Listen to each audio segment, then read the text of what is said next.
Hello everyone, welcome to estment live. अभी हमारे साथ रजत संबियाल सर, जो अभी 2021 में जो यूपीएससी के इंटरव्यू हुए थे सर, उसके लिए इंटरव्यू में अपेयर हुए थे। सर ने 3 मेंस लिखे, सर एक इंटरव्यू दिया है और सर का जो एक इंटरव्यू था 11 नंबर से सर का सिलेक्शन रुक गया है। तो आज सर से जानते हैं हम कि सर ने अपने आप को कैसे मोटिवेट रखा। सर का ये लास्ट टाइम था और सर ट्विटर पे काफ़ी वायरल हुए थे। सर ने एक ट्वीट किया था कि मेरे ज़िंदगी के 10 साल राख में मिल गए। तो आज सारी बातें सर से डिस्कस करते हैं कि क्या स्ट्रेटजी सर ने फॉलो की, 3 बार मैच लिखा और कैसे अपने आप को मोटिवेट किया जब सर का लिस्ट में नाम नहीं आया। तो अगर आप चैनल पर नए हैं तो चैनल को सब्सक्राइब कीजिए, वीडियो को लाइक कीजिए, शेयर कीजिए।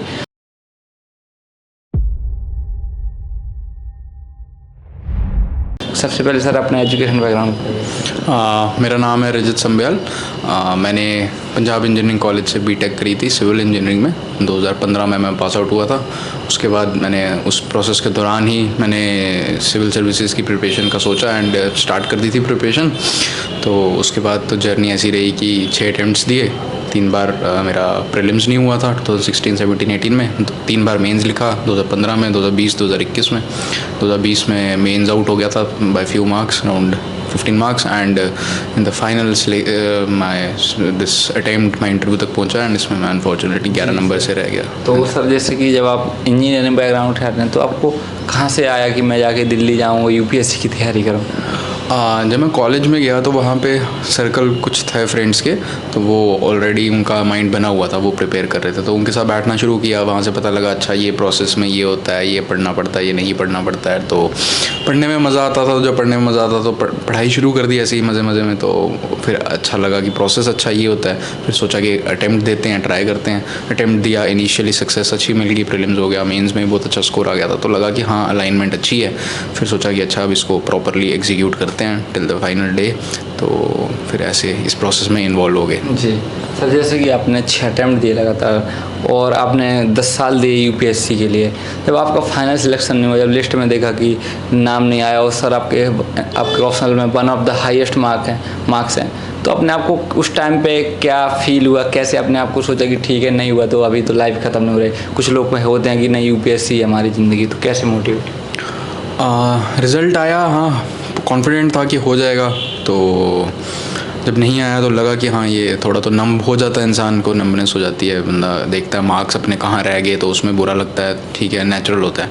बट ज़िंदगी में अगर आपने किसी चीज़ को पूरी शिद्दत से करा है तो अगर और आपका नहीं एग्जीक्यूट हो पाया तो आपको अंदर से सेटिस्फेक्शन होती है कि मेरे में जितनी कैपेबिलिटी थी मैंने कर दी, हमने पूरा किया। नहीं हुआ सिलेक्ट, ठीक है उसमें रिक्वायर्ड ज़्यादा कैपेबिलिटी होगी, मेरी नहीं है तो मैं किसी और चीज़ में करूँगा, ठीक है। बट ऐसा तो नहीं है कि कैपेबिलिटी है ही नहीं, किसी लेवल की तो कैपेबिलिटी है। और ये सिर्फ यूपीएससी एंड यूपीएससी में जो सिलेक्टेड है सिर्फ वही तो एक पाथ नहीं है ज़िंदगी में काम करने का या सर्व करने का, या आपका कोई भी अगर इकोनॉमिक या सोशल एस्पेक्ट्स इन्वॉल्व हैं जॉब के साथ, तो सिर्फ वही तरीका नहीं है। और भी बहुत सारे तरीके हैं, उनको एक्सप्लोर किया जा सकता है, उनके लिए सोचा जा सकता है। तो वहाँ से सोचा कि हाँ ठीक है कैपेबिलिटीज़ हैं, आज नहीं तो कल कर लेंगे। अब ये जो टाइम चला गया इसमें लर्निंग्स बहुत सारी हुई हैं, ठीक है, फेलियर्स भी बहुत सारे हुए हैं, उसको एक्सेप्ट करना चाहिए और उससे फिर मूव ऑन करके नेक्स्ट चीज़ के लिए सोचना चाहिए।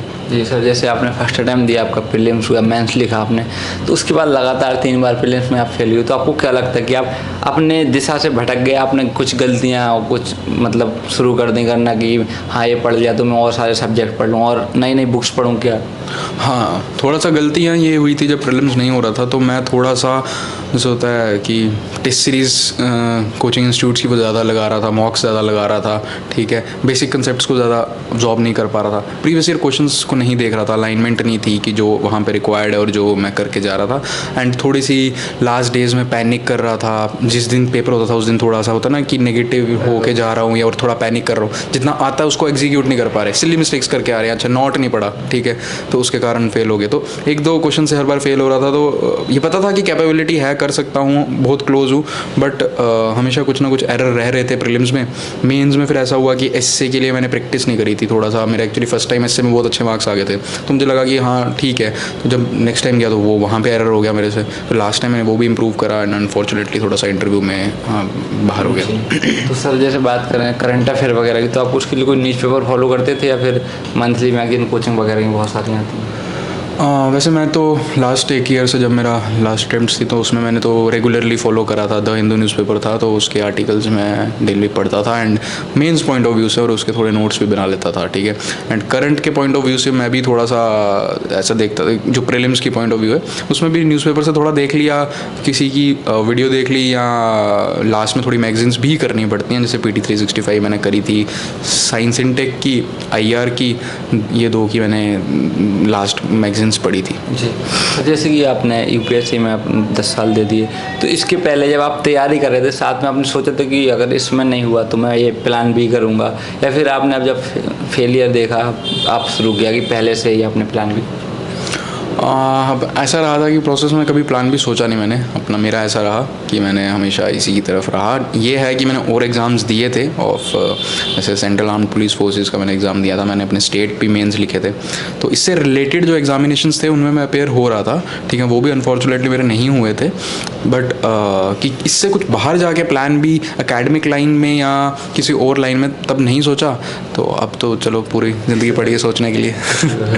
सर जैसे कि आपने 3 बार मेंस लिखा, तो आप मेंस के लिए स्पेशली क्या करते थे, और लास्ट में जब आप इंटरव्यू तक पहुंचे तो क्या बदलाव किए जो आपने अदर्स के अलावा 2 मेंस लिखे थे? मेंस में थोड़ा सा बदलाव ये किया था कि ज़्यादा प्रैक्टिस करी, रिवीजन ज़्यादा करी, उसको ज़्यादा करंट अफेयर से रिलेट करा, ठीक है, एंड बार बार रिवाइज करके एग्जीक्यूशन पे काम करा कि चीज़ें आती हैं, ठीक है। आप 1-1.5 साल जब पढ़ लेते हैं चीज़ें, आपको पता होता है कि क्या किस सब्जेक्ट में क्या है, अगर आपने अच्छे तरीके से पढ़ा, बस उसकी ना एग्जीक्यूशन में प्रॉब्लम रहती है, चाहे प्रीलिम्स है चाहे मेंस है, तो उस पर काम करने की ज़्यादा ज़रूरत रहती है, तो उसको थोड़ा सा ट्राई करा था कि एग्जीक्यूट प्रॉपरली हो जाए। जी सर, जैसे कि आपने प्लान भी नहीं रखा, लेकिन जो एस्पिरेंट है, न्यू एस्पिरेंट है, आना चाहते प्रिपरेशन में, या 1-2 अटैम्प्ट दे चुके हैं, उनका सिलेक्शन नहीं हुआ है अभी या प्री नहीं निकला, तो आप उनको क्या मैसेज देना चाहेंगे? उनको प्लान भी रखना चाहिए? आई वुड से कि अगर हाँ आपको लग रहा है कि आपके मेंटल पीस के लिए you need to have a plan B, तो आपको उसके लिए जाना चाहिए, आपको उसके लिए थोड़ी देर काम करना चाहिए, चाहे फ्रीलांसिंग कर रहे हो आप, ठीक है, या आप थोड़ा सा एक एकेडमिक लाइन रख रहे हो बैक ऑप्शन, तो मतलब कि अब आई गॉट आउट, ये मेरा अपना इंडिविजुअल था, ठीक है, और मैं सफ़र करूँ या नहीं करूँ वो मेरा अपनी कॉल थी, ठीक है, and I know I have that strength कि मैं इसको ओवरकम कर सकता, तो मैंने प्लान भी नहीं रखा। अब कोई मेरे को फॉलो कर ले एंड उसमें वो चीज़ की इंडिविजुअल ना हो, तो वो ही मे गो इनटू डिप्रेशन और एनीथिंग एल्स। तो हर एक इंसान को अपने अकॉर्डिंग देखना है कि यार मेरे को जो फिट बैठ रहा है, मेरे फैमिली कंडीशंस या मेरे अपने इकोनॉमिक कंडीशंस या मेरा बैकग्राउंड या मेरी कैपेबिलिटी या मेरा मन, उन सबको देख के डिसीजन लेना चाहिए। तो प्लान भी रखना चाहिए जिसको लगता है कि उसको रखना है। सर जैसे जब आपका रिजल्ट आया, सिलेक्शन नहीं हुआ, तो उस टाइम आपके फैमिली वालों का क्या रिएक्शन था? क्या बोला आपके मम्मी पापा ने, और आप क्या कि भाई नहीं हुआ बेटा तो कुछ नहीं आगे और लाइफ? हाँ, तो फैमिली वाले तो ऑलमोस्ट सबके सपोर्टिव ही रहते हैं कि आपने, उनको पता है इन्होंने मेहनत करी, काम करा इन्होंने, तो नहीं हुआ है, ठीक है, थोड़ा मार्जिन से रहा है, इतना नेक टू नेक कंपटीशन है, तो वो तो सपोर्टिव ही रहते हैं। वो बोलते हैं कि हाँ there is something better than this, आपके लिए कुछ अच्छा लिखा होगा, इससे बड़ा तो वो होगा आपके साथ, अभी ये नहीं हुआ है। तो ये तो हमारे यहाँ की फ़िलासफ़ी कल एंगल है हमारी कंट्री का, तो वो अच्छा भी है बिल्कुल। तो वैसे उन्होंने बोला और वैसे उन्होंने सपोर्ट करी, और आज तक जो भी है, जो भी मैंने सीखा है, जो भी मैं कर रहा हूँ, जो भी आगे करूँगा, वो उनके बदौलत ही है। जी, जो सर जो ये वीडियो देख रहे हैं वो जो न्यू एस्पिरेंट है, तो क्या मैसेज देना चाहेंगे अंत में कि ये गलतियां ना करें जो आपको लगता है कि हाँ मैंने अपनी प्रिपरेशन में गलती देंगे, अगर नहीं करता तो आज मेरा सिलेक्शन वगैरह जो भी चीज़ है?